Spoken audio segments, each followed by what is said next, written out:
Hello there, Outliers. Niiamah Shang here. Thank you so much for joining us on this Outliers at the Roundtable, and more importantly, for letting us be a part of your journey. So today we have Lakeisha Miller, who's here on the Roundtable, and we're going to share more about what she stands for in the world, how she's playing her outlier game, and how she's making a world of difference with her difference. So, Lakeisha, thanks so much for being here. Thanks for playing here. And honestly, I think like forgetting about everything related to the Outliers Edge platform, like thanks for doing the work you do out in the world. Absolutely. Thank you for having me. Absolutely. Like let's make sure that outliers get a chance to get to know you. Do you mind sharing more about you and the game you're currently playing? Absolutely. Again, my name is Lakeisha Miller. I am from Virginia. I am the author of The Morning After. And basically, that is a book about my life, channeling my journey from the time I was born up until about 5 years ago. In my book, I touch on different subjects such as divorce, domestic violence, self-esteem, self-awareness, just so many things concerning like womanhood and the hiccups of, making the right decisions. And then also what happens when you make the wrong decisions and navigating those decisions and, um, just overcoming, the hurdles of life and how you can, get to your next chapter being stronger and better and more effective. Dude, this is really exciting. I'm like, there's something in here that I want to make sure that we get a chance to like really dive in here on. I think because the thing for me is like we've had some conversations and like you answered a call, so like help me see here, like especially when we're talking about things like domestic violence and things like that. There's ways that like people's voices get silenced, right? And there's ways where people's stories don't come out, but you decided to show up. So take us to like, I guess the first question is why, like why did you feel this book needed to go out into the world? Let's start with that and then we'll continue on from there. Well, it's interesting because just pertaining to my own story, I didn't think that I would ever write a book, didn't want to. I didn't think anybody would care about my particular story. And it wasn't until an aunt of mine was tragically murdered by her husband in 2021 that I felt like I had to say something because her voice was silenced. And I didn't want another family to experience that type of pain. And her death really opened up a wound that was so deep. I was like, I can't see this happen to another person. So I have to speak up. I have to step outside of how I feel and what I think about myself. And it's more so about saving lives because even though her life didn't get saved, somebody else's life can. So this is like I really respect you in this here, and I'm sorry about your aunt. You know, um, so you got this here. You realize that the way to bring that out to life is to go and write a book here. Let me ask you. I know some people who've written some books. Part one, especially if you're writing about yourself, like that ends up being like there's some challenges involved in that. So like help me see like what were some of the bigger challenges in the actual book writing process, and then we're going to talk about like how you're showing up in the world now, like and the challenges that'll come with that. All right, well, like when actually writing the book, what were some of the challenges you had? I think one of the biggest challenges was having to reflect on my own pain and having to look in the mirror it's easy to read somebody else's story. You're like, oh, they went through that. But when it's you, it's totally different. It's like, oh my gosh, it's like you know that you need to talk about that, but it's like you have to make sure that you're healed enough to even, um, revisit those things. And before I could even really write the book, I had to make sure that I got those. I call them unchecked wounds, made sure that, everything was intact, mentally, spiritually, emotionally before I could revisit that. Because what I didn't want to do was send myself back into a down spiral of a depression or anything like that. So I had to make sure that I was good, in those areas first. And then once I felt like I was, then that's when I was able to revisit it, being stronger and being like, okay, this is bigger than just how I feel. Yes, I lived through those things. And yes, those things were painful, but they also made me stronger. And not only is it making me strong, it's going to make somebody else stronger because they'll now know that, hey, I'm not in this alone. Because when I was going through those things, I felt like I was alone. I felt like the only person on earth going through this particular issue. And it wasn't until I did release my story that I realized you were not alone. Yeah, there's something in what you just said there, and I'm gonna look at it from like the outlier side of things, but I also know like some of the content in your book, like it's really important for people to not feel like they're alone. You know, I had someone to me the other day said like, hey, you're doing all these things for outliers. Outliers are used to like being alone out there. I'm like, because we think we have to be alone, but we're not. And it's one of those fallacies out there of like you said. I felt like the only person on this planet that went through this experience, something to that nature, right? And it's I think this is some of the element of like um but I don't want to use these words, so I'm gonna use it, right? But abuse and like oppression like keeps us like puts us like at this extra dimension of like, oh well, no one else is experiencing it, and almost like helps keep us exactly where we are and helps to like perpetuate what like the I'm gonna say wrongdoings. Let's just use that kind of like as a general term right now out in the world. But you flip that switch. You cross the chasm to like actually bring it out in the world and make sure that like that you didn't have to be alone in it. Tell me a bit here, because I get really fascinated when I see an outlier that actually like goes for it.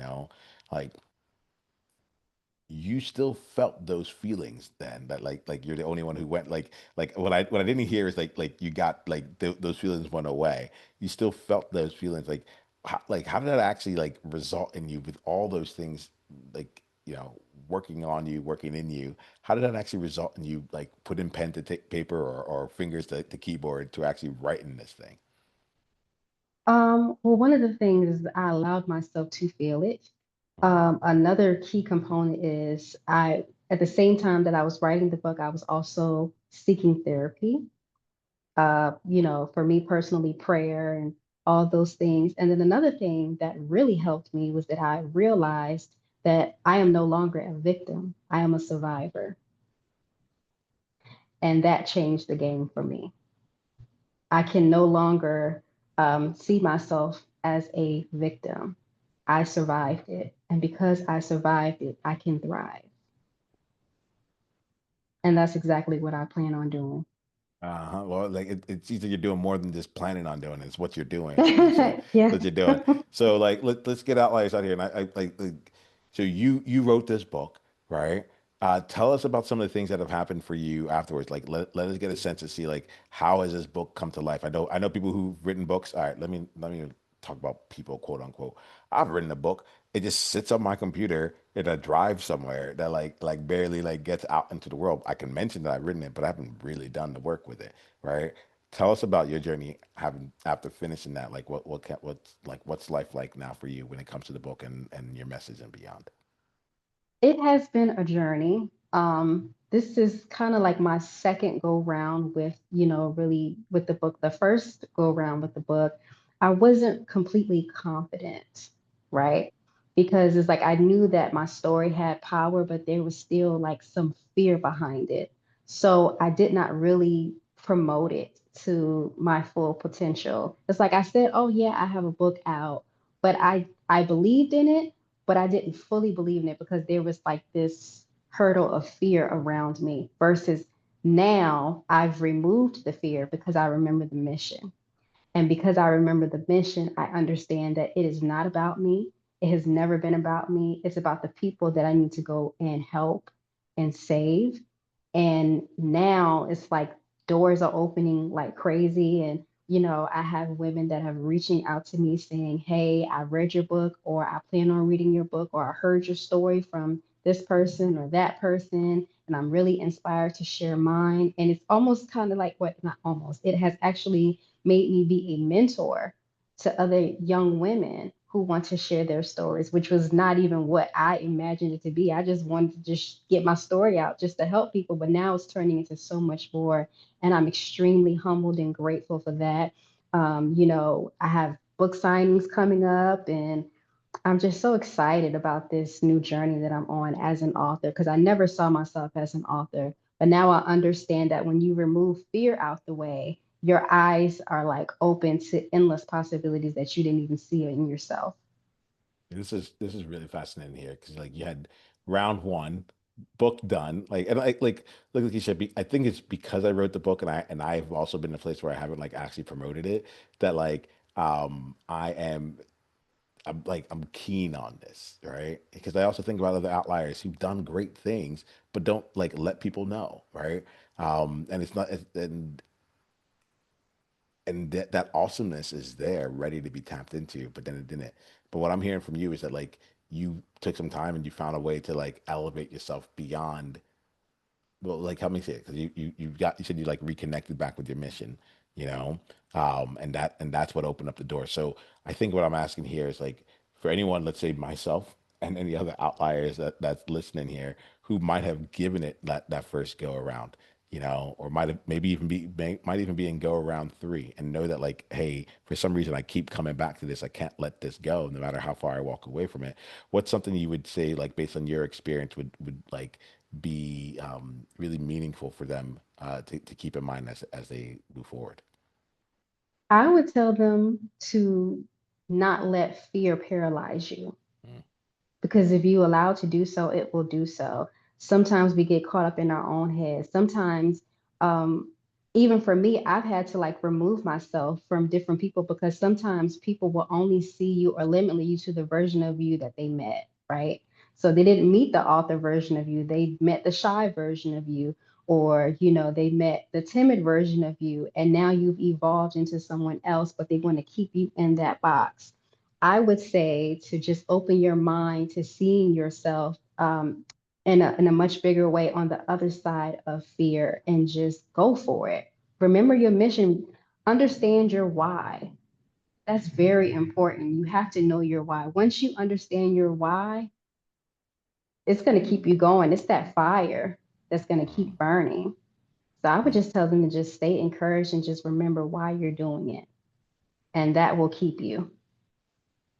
So, what would you say has been like the hardest part for you around this entire journey?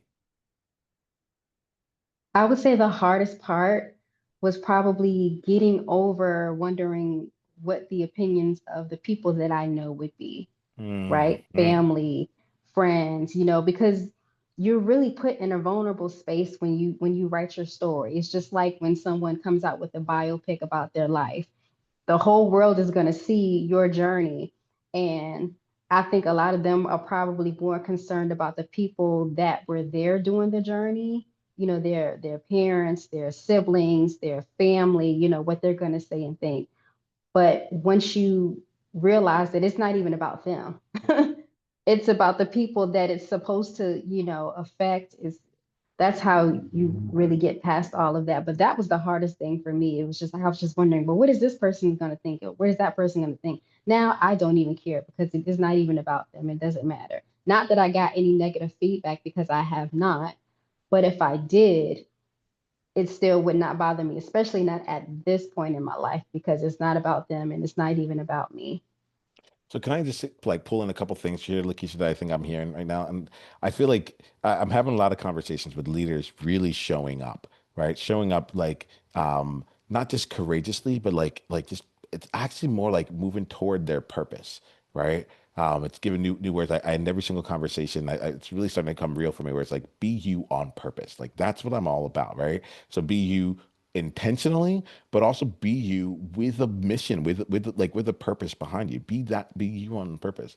And I feel like I'm hearing like two major things that I kind of keep coming up as a theme here. One of them is that like you have your purpose, and that purpose is like there were problems beforehand, and those problems might still exist. They haven't shown up yet, but like rather than beforehand, where you're like trying to solve those problems beforehand, like before they happened, or if I'm hearing you right, like also like avoiding those problems so that they wouldn't happen, right? You're like, mission, I have my purpose. Like, if those problems show up, I will deal with it then. But it's like, but none of that's gonna stop me. Let me before I go to the second thing, how true does that feel?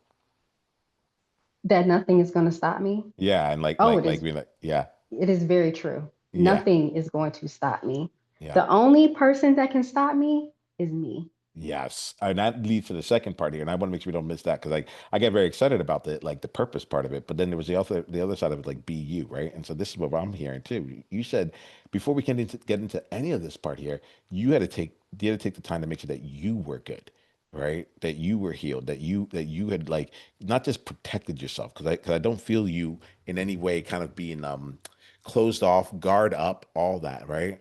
But like instead to like really do the healing journey of to put yourself in a place where you're like, I'm a survivor and I'm thriving, right?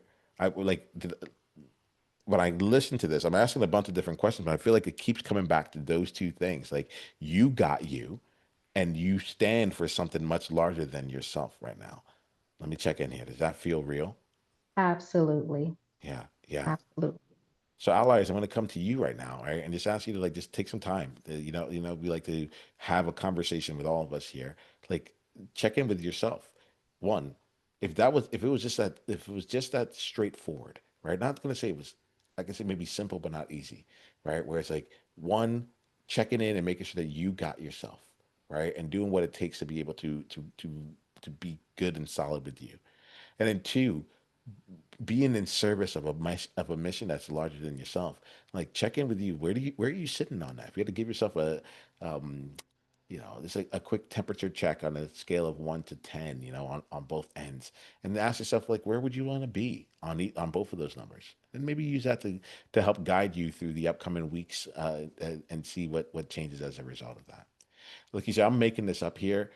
This is what I do. I love to like see how like your journeys are like can actually apply to all of us here.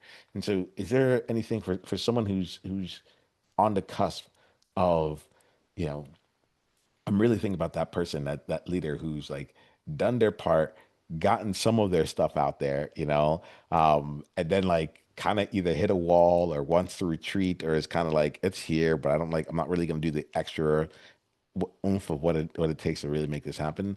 Like, is there anything that your heart wants to say to their heart right now? I would tell them to get back up. It's okay to take a moment to have, because we all have moments where we just, need to rest or just pause. It's okay to have those moments, but don't stay there. Get back up and get to it. You have to. You have to. It's a must. Get that rest and get back to the mission. Get back on the field. Do what it is that you're called to do. Do what it is that you're assigned to do. There are people waiting for you. You have to get back to it. You have to. Like you said, I appreciate that conviction. I know you're talking to all of them, but I felt that like, um, and it's funny, but I'm gonna try and practice something that I feel like you're bringing into this space as well. Something that like, which is like the element of like who would want to hear this, And I'm gonna try and practice that as well. Like, sometimes there's elements I share that will be like really deep, and sometimes it's just like this is my life, and I don't think anyone would want to know. But I've had a meditation practice that's been, how these people say on again, off again, right? Let's just say it was off, right? And then like for 3 weeks it came back on, and then the last 3 weeks it's been off. And I remember like sitting there and being like, I just got it back, and like knowing that I should get back into meditation. And it occurred to me actually just earlier today where I was like, the last time this happened, it took me 3 years before I got back into the meditation practice. I ended up doing it this morning. I woke up today and I was like, this time was only 3 weeks. Like next time it might be only 3 days, and then like 3 hours. I'm like, oh, I got to get it done. Let's make it happen. And so there's just something in what you're saying where I feel that there's a lot of grace in that, in your message there. There's a lot of grace, especially like, I don't know, I think of myself as a leader. I'm like, I can never have any days down, you know. But there's a lot of grace in what you said. What does this bring up for you, Lakeisha? Absolutely. You have to give yourself grace. I've even learned that for myself. It's like sometimes as leaders, we can be hard on ourselves, super hard, but you can't pour from an empty well. You have to be good. If you don't have it, how can you give to other people? You have to give yourself grace. If you're not good, what your assignment is not going to be good. So you have to make sure that you're good. And it's okay to be like, you know what? I don't have to have it all today. I don't have to, wear myself thin. Like it's okay to have those. It's okay to take a vacation, every now and then, or take a moment to meditate or do something that will refill you. It's okay to have those moments. It So is now absolutely okay. I'm gonna breathe that in. Breathe that in. Hmm. So now, Lakeisha, I'm gonna ask you a question here. Like, I want to look at some of the. I feel like the edge is coming through, right? So I'm seeing like in your leadership edge, this feels really good. Um, I want to talk about like some of the things that you do that you feel like unique to you that help you like create the success that you're creating right now. So it's something that you do that like most other people wouldn't think to do or like wouldn't really try, but like it just works for you. I meditate. I also affirm myself. I Mm. tell myself every single day, like on my mirror, I have like different sticky notes on my mirror. And I'll just tell myself, you are successful. I'll go, biblical, you are fearfully, wonderfully made. You've got this, you can do this, you're unstoppable, things like that to pour back into my own self. Sometimes we expect people to pour into us, but it's okay to pour into yourself. But this is like I think that's so meaningful right now, and maybe it has something to do with exactly what I said. Like I talked about like the meditation that I do. I I had thought of it as a meditation because I was sitting down, spending time with myself, and like doing. I used to do it during meditation time, but I realized that it's like I'm actually priming myself for the day, you know, and it's that element of like waking up the person in me that that the day requires, because sometimes I got it when I just roll out of bed, but a lot of times I actually have to like go activate this guy. I don't have any tattoos, but I have an imaginary one on my arm. I see it here, and it says, "This is how I change the world." You know, this is how I change the world, and I carry it with me. It's not like it changed everything for me. Right? It changed everything. Like it's like this podcast, like the tone of it has started to change because it's gone from just a platform from other people to be like this is a life, this is a world changing like conversation. This is how we're changing it. You know, and so when I hear you say this in that context around like meditating and like the affirmations, I'm like, yeah, like we got to wake ourselves up. It's not like we are just human beings that are being called into something different, and we call ourselves out. Like what would or call ourselves up is what I'm going to say here, like not just out. What do you make of that? No, I agree. Yeah, You have to do that for yourself every single day because every day you're not going to wake up and feel like doing it. yeah, But you yeah. have to. You have to remember, like, nope, I have to get up. I have to do this. I have to remember who I am. I have to remember what I'm called to do. I have to remember that there are people waiting on me, to do this, to carry this through. This is my assignment. It's like a child. This is my baby. I Mhm. have to do this. I have to nourish it. I have to care for it. I have to make sure that it grows. There's something here that I'm gonna say. We're gonna start wrapping up the conversation, but there's something I want to just really acknowledge, which is like, look, you hold that like with levity, with positivity. Like I see the smile that comes in there, right? It's not. It's like I talk to other people, and they're like, I have to, and it feels burdensome. It feels heavy. It feels like pressure. It feels like responsibility, and you hold it differently. What do you how come? It's like how come? How's that happening? It's just because I know that this is what I'm supposed to do. There's like a Mm. peace. I just know that this is what I'm supposed to do. I'm sure there are other things, later on down the line that I'm supposed to do as well. But presently, this is my assignment. This is what I'm called to do. This is what I'm supposed to do. I did not go through those things just to go through them. I went through them so that I could survive them and so that I could show other people how to survive it and not be a victim, but be a survivor. So this is Lakeisha, I think this is a good place for us to bring in because like what I get about you is that you get why you are here on this planet right now. You know? This is not like you're not just going through life like you are solid and you're in and outliers. This is part of the main reason we do these conversations. So just because like each of you, I believe, is called for something here, and like we'd love to make these conversations something that helps activate, wake up, and continue to support you in like your highest mission. And I love that element that you brought in, Lakeisha, of like right now. There may be other missions, there may be other things, but right now, this is the thing. And so you're pursuing it without abandon. That's amazing. That's amazing. Allies, if there's anyone here that you think should hear this conversation, my ask is that you share this episode with them. We call it the one person, one conversation at a time initiative. But there's a thing that we believe that like if the right person keeps getting this message because you thought of it and you said you thought of them, and you said, I'm going to send you this message as a gift. The thing that was happening with Lakeisha and Niiamah in this conversation was specifically meaningful for you.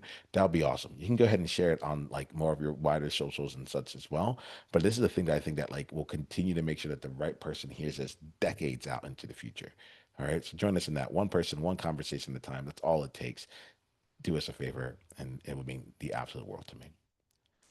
So, Lakeisha, we're going to end our conversation. The way that I end each conversation is in two fronts here. The first is I'd love for you to let outliers know how they can go deeper down the journey with you, where they can get the book, where they might be able to come in, like, if you have any like live events or anything that's taking place, let us know how we can stay in your world. Let me start with that. Okay, well, you can actually follow me on Facebook, TikTok, Instagram. On it's all of my handles are Lakeisha Cherie. The book is available in Barnes and Noble and on Amazon.com. I have, if you are in the Virginia area, I have a book signing on November the 15th at the Barnes and Noble in Hampton and Peninsula Town Center from 11 to 3. If you would love to come out and join me and meet me and say hi. And that's what I have coming up so far. I also have a book signing in Newport News, Virginia, on December the 13th at the Paperbacks Inc.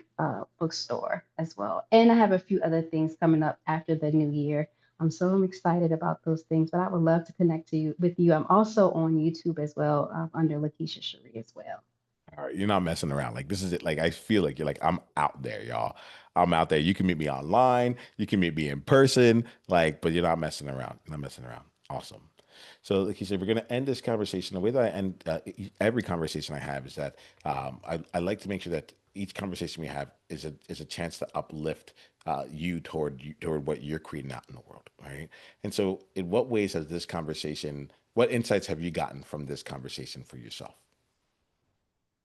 This conversation has just reaffirmed that I'm doing exactly what I'm supposed to do. It has shown me just honestly how much I have grown, even in the last 6 months. To be very transparent, I was not this confident 6 months ago, not even 3 months ago.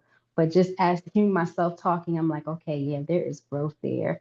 I mean, because honestly, by nature, I am an introvert, so I would rather be behind the scenes, doing everything else, but being in the forefront is not really my forte. But I understand that I'm called to this and that I'm supposed to be doing this. And you having me on your platform just reaffirms that. So thank you so much for having me. Thank you. I'm glad that you're hearing yourself. Like he said, it's like it's super cool. Like on my end, I'm hearing you and I'm like, well, tell me about this. You're like, bam, well, of course, this is just how it is. Like I must like I am being called. Like this is just the next step.